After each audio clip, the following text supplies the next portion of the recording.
Welcome to Anchored Not Anxious. This is where you discover anchoring practices for anxiety and worry, gain a deep trust in God, and develop an internal peace by living off His Word. I'm Terry Hutchinson, your host. Work relationships are tough sometimes.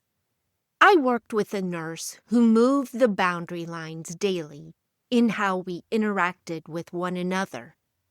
Some days she was an open book, friendly and warm. I assumed this meant I could share patient stories and ask questions. It all depended on the day, her mood, and who knows what. I liked her, but she set the rules of engagement. As coworkers, this was frustrating. I became more and more tense. The relationship qualified as dysfunctional because it impeded our ability to work together, as well as her collaboration with other nurses. Psychologists say that our stress and anxiety increases around certain personality types. Well, here's a few examples. The unpredictable mood. As I just described, you enter their presence with trepidation. Will they be friendly or annoyed? You never know what mood they'll be in.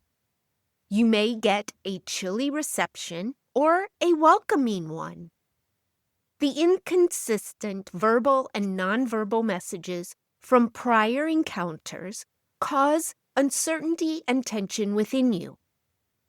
Another is boundary issues.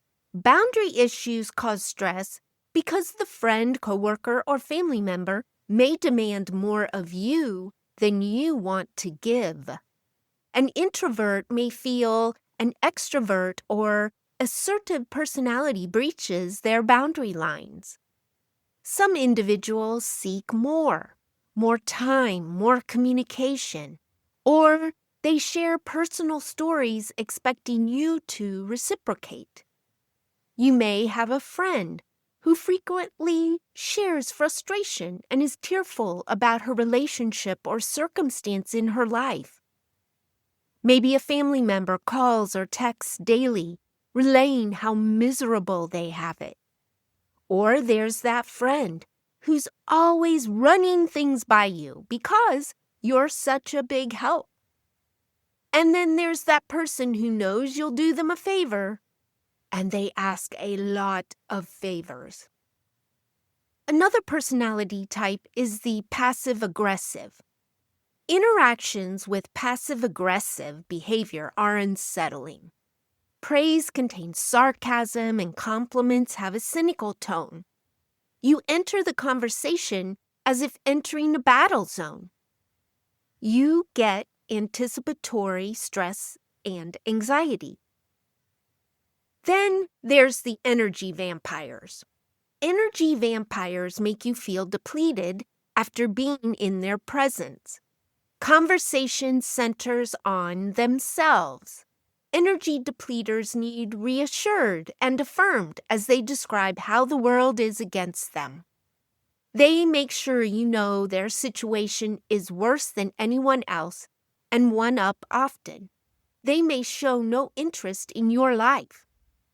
And an energy vampire can also be a very positive person, but again, they only talk about themselves and they dump a load of information on you and then scurry off, and you're left going, wow. Then we have the secondhand stress. You and everybody have stressors, worries a little or a lot, and may have anxiety. It makes sense you're absorbing other people's stress and vice versa as you communicate on a variety of topics. And that's not a problem unless their anxiety and overthinking intensify your anxiety and worry. There are relationship triggers as well. Conversations that contain criticism or manipulative phrases to trigger fear and insecurity. Blame shifting or evading responsibility fall under the term gaslighting. You find yourself always on guard, tensely anticipating another negative episode. So what can you do? Well, you have more options in casual relationships than in work-related ones, but here's a few tips. For work relationships, it's important to determine what it is they do or say that creates tension for you. When you know the trigger, then you gain power over how you will react to the tension that is created. As your anxiety or tension rises, take at least 5 seconds before you respond or act. A few seconds of silence can make an enormous difference in the outcome. Psychologists say address the issue with the person you believe is passive-aggressive, breaching boundaries, gaslighting, and so on. Psychologists say use I statements rather than you statements. You make me feel puts the other person on the defensive versus I feel uncomfortable when. Psychologists say ignoring the behavior might reinforce it and will not bring a solution. I have tried this method and it hasn't always worked out well for me, but I communicated what I felt and stood up for myself. Another option is to limit the time you interact with that person in the workplace or on the phone. For casual and family relationships, it might be important for you to determine what you value and do not value in the relationship. And if the relationship has value, then you need to determine what they do or say that creates tension for you. Again, you can limit the time you interact with that person. If you know the longer you interact with them, the more tense you become, set a time limit if possible. Also, you can reduce internal tension by recalling the other person's positive attributes as you engage with them. You are together for a reason, a season, or a lifetime. Sometimes remembering why you are together can become the focus rather than how they make you feel. Honest conversation between you and the other person can reveal the true value of the relationship to them and to you. Make them aware of what you think and feel. They may value their relationship with you so much so they are willing to make the necessary changes to how they communicate and behave around you. Now, if you have no firm boundaries in your relationships with others, you are probably bearing your stress and their stress, and that's a load you cannot carry. You know your life isn't stress-free, and absorbing their stress is silently increasing yours and tapping your resources.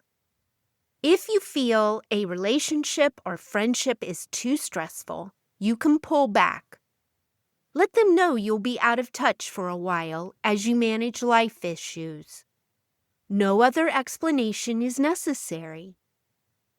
Friendship divorce is a thing and perhaps the next step for your own mental and emotional wellness. Of course, I believe self-evaluation is important. You and I can be a stressor to friends, family, and coworkers. It's important to ask yourself, do you need to adjust how you interact with someone? Do you need to lower expectation from friends or family? In your relationships, do you give as much as you take?